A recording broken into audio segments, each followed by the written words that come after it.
почитувани академици, почитуван генерален секретар, почитувани професори, dear chairman, и почитувани гости.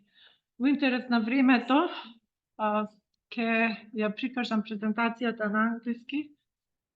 По сугестија на професор Дончо Донев, треба да зборувам за плагиаризмот и останатите варијации на тема. Изработката на научните трудови представува клучна активност во работата на научниците и истражувачите. Објавените, повторно поминав на македонски, published paper, објавените трудови се сметаат како валута, бидејќи тие се важен сегмент за обезбедување на грантови, промоција и себе промоција, препознавање во интелектуалната заедница. Главни точки према податоците од литературата се првиот и последниот автор во процесот на издавање, објавување на научни трудови. Првиот автор е оној кој напишал најмногу и сработил најмногу и напишал најмногу, скоро се, речиси се, и последниот автор е оној кој е финансиски авторитет, има улога на супервизор и често идејата за истражувањето и изработката на трудот доаѓа од првиот автор. Пред да преминеме на дефиниции и проблеми поврзани со плагиаризмот, би ја прикажала приказната за Розалинд Франклин како предупредувачка приказна кон што тоа води. Од 4 ДНК истражувачи, Розалинд Франклин имала докторат во хемија, степен на научен доктор. Таа е родена во позната банкарска фамилија во Лондон, каде што децата биле интензивно стимулирани да се способуваат, ги развиваат своите индивидуални способности. Студирала во Нюнхам на коледж при Кембридж универзитетот, каде што дипломирала во 1941 година во текот на средината на Втората светска војна, кај професор Ронал Норвич, кој е иден Нобеловец, добитник на Нобелова награда. Таа се откажува од понатомошното истражување на универзитетот за да допринесе на Британската асоциација за истражување за користењето на јагленот. Таму користи фундаментални истражувања за утврдувањето на особините на јагленот и на графитот. Накратко се враќа во Кембридж, каде што ја завршува својата докторска дисертација и се стекнува со звањето титулата доктор на науки во физичката хемија. После Втората светска војна, преку француската врска со пријатели, заминува за Франција, каде што се обучува, изучува рентген диагностиката во доменот на кристалографијата и станува наскоро почитуван авторитет во тоа поле. Повторно во 1951 година се враќа во биофизичката лабораторија на Кралскиот коледж во Лондон како истражувач и ја применува оваа техника за изучување, за анализа на ДНК структурата. Во времето кога тоа почнало да го прави, многу малку се знаело за хемиската структура на ДНК. Откако е добила оваа слика со оваа технологија на рентген кристалографија, таа ја покажала на Вотсон и Крик во раната 1953 година, а 4 месеци пред да се објави нивниот семинален труд во Nature, опишувајќи ја структурата двохелична на ДНК. Подоцна во 1963 година Вотсон, Крик и Вилкинс ја добиле Нобеловата награда, но за разлика од нив, Розалин, која починала од оваријален канцер на 37 години во 1958 година, не е наградена. Што е интересно, или за да биде потрагично, бидејќи Вотсон често ги назначувал своите расистички мисли за интелигенцијата на африканците, тој бил принуден да биде пензиониран во 2007 година од страна на Националниот институт за здравје, иако бил почесен професор и емеритус. Подоцна, во 2018 година, се уште продолжува со овие негови сваќања и во документарен филм тој уште поексплицитно ги покажува своите расистички погледи. Тогаш NIH му ги одзема сите звања и титули после што би требало да престане. Но тој и понатаму продолжува со овие негови идеи и се уште е жив. Сега да се вратиме на на темата на оваа презентација. Што е научна заблуда, односно што се состои научната заблуда? Таа се состои од три можни форми на експресија на научна заблуда. Првата е фрод или измама, што значи креација или фабрикација на податоци, манипулација на податоци, намерна ексклузија или исклучување на постојащи податоци со цел да се добие подобра слика или статистичка значајност. Плагиаризмот пак представува целосно копирање на некој друг извор, пренесување на помали сегменти од неколку различни извори без да се објават во референцата. И лажна репрезентација представува лажна репрезентација на стечена едукација или употреба на публикации од други истражувачи во нивната биографија со цел да добијат грантови, акредитации и избори. Самиот плагиаризам во превод или синоними се крадење, киднапирање, представува работа на другите, ја представува работата на другите како собствена. Према Америчката асоциација, Светската асоциација на медицински едитори, плагиаризмот по дефиниција треба да означува повторување на 6 последични зборови или преклопување на 7 до 11 зборови во сет од 30 зборови. Иако постојат различни дефиниции, базично е метод наменет да се заведе читателот за собствениот научен допринос. Спрема United States Office of Research Integrity, значи Канцеларијата за истражувачки интегритет, плагиаризмот ги зафаќа дел од трите први места во прекршоците поврзани со истражувачката измама. Какви видови на плагиаризам има? Плагиаризам на идеи, плагиаризам на текст и само плагиаризам или собствен плагиаризам.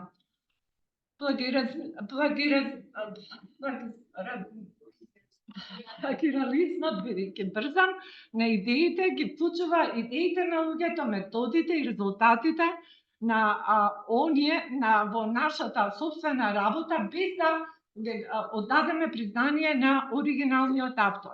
Во науката, етичкото пишување бара дека сите идеи, податоци и заклучоци кои се позајмени од други и се користат како основа за нашиот допринос во литературата треба соодветно да бидат признаени.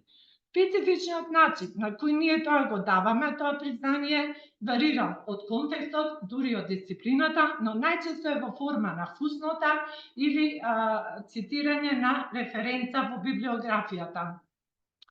Плагиаризмот на текстот значи копирање на материјал од други истражувачи, вклучувајќи ги и на собствениот, без да оддаде признание или цитирање. Тука се вклучени слабост, значи пропуст да се цитира изборот, вклучувањето на текстот или во текстот или на било кој материјал од други автори, без да се направи соодветно цитирање на изборот. Параплагиаризам, инкорпорирање на текстот од други автори со минорни промени и додавање на некој друг текст без да се препознае оригиналниот текст, чисто копирање, да не се користи цитирањето кога точниот вординг се копира од други автори, дури иако изворот е индициран. Несоодветно парафразирање, текстот на други автори се користи со мали промени, но се користи истиот речник, истите зборови или структурата на реченицата, дури иако изворот е индициран. И повреда на авторските права, точно копирање на нечии туги зборови, представува повреда на авторски права. Само плагиаризмот препознава двојна публикација, салами публикација и рециклирање на текстот. Двојната публикација е публикација на исти артикал со слични содржини во еден кој веќе до еден во кој веќе бил публициран. Салами публикацијата се состои од неколку трудови базирани на резултатите на таа студија, меѓутоа се уште не во поглед на салами публикацијата се уште не е дефиниран број на студиите во кој ќе биде дозволен за да може да се практикува. Рециклирањето на текстот е публицирање на исти труд во различни писанија и на различни јазици. Како да се детектира, веќе доволно кажа повеќе од предавачите, посебно професор Мирко Спировски. Значи, постојат повеќе платформи, овде према изборите од ЕНР се препорачува кросчек сервисот, кој го користат големите издавачите, кои што се британската медицинска група, Taylor и Francis и други. Постои алатка за детекција на сличност на текстовите, софтверска алатка IT-Blast, Дежаву системот кој користи Medline, каде што има екстремно голема база од повеќе од 5000 часописи со висок процент на примери за двојно објавување или потенцијален плагиаризам. Како да се заштитиме? Ова се важни препораки кои треба младите колеги да ги следат. Секогаш да се следат точните правила за цитирање на референци. Мене најчесто се користат два системи, британски и канадски или секогаш да се благодаруваме за идеите што сме ги слушнале во текот на конференциите или на формални и неформални дискусии. Референциите мора да ги содржат целата библиографска информација. Секој извор да биде цитиран во текстот треба да биде внесен и во библиографијата. Наводници, употреба на наводници кога се користат повеќе од 6 последични зборови што се копирани од некој друг труд. И да се добие дозвола кога се користат слики, фигури од авторите или издавачите, дозвола за нивно повторно користење. Фабрикацијата представува компилација на податоци или на резултати, нивни записи и потоа објавување. Фалсификацијата е манипулација со истражувачките материјали, со екип, со опремата, со процесите, процапките кои се користат во текот на истражување, или нарушување или испуштање на податоци или резултати, така што истражувањето не е прикажано соодветно во истражувачките записи. Тука ќе прикажам еден пример што е објавен на информаторот на Агенцијата за истражувачка интегритет на госпогица Ребека Јузелмар, поранешен PhD докторант. Таа фабрикувала и фалсификувала податоци во нејзината теза, вклучувајќи користење на автобиографски филмови, компјутерски фајлови со слики кои биле скенирани од тие филмови и различни нумерични податоци кои биле намалени од оние што се наоѓаат во компјутерските фајлови. После истрагата направена од страна на Канцеларијата за истражувачки интегритет во наодите за истражувачката заблуда, една минута,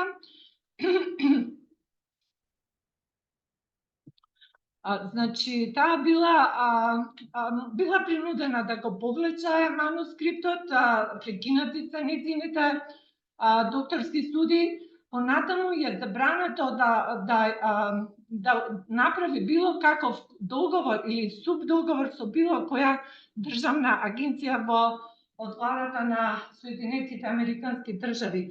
Значи, таму многу се ригорозни мерките по однос на плагиаризмот. Не можам уште еден-два слайда.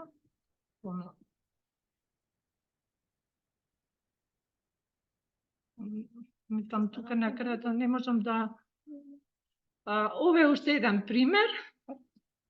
И наместо заклучок, значи, кога користиме неколку зборови, мора секогаш да се направи цитирање како во текстот, така и во библиографијата. Ова е дел од користената литература, за која поддршка добив од Марија Петрушевска со оглед на ограниченото време за вакво продлабочено екстензивно објаснување или едуцирање, едукација и за младите колеги. Благодарам на вниманието.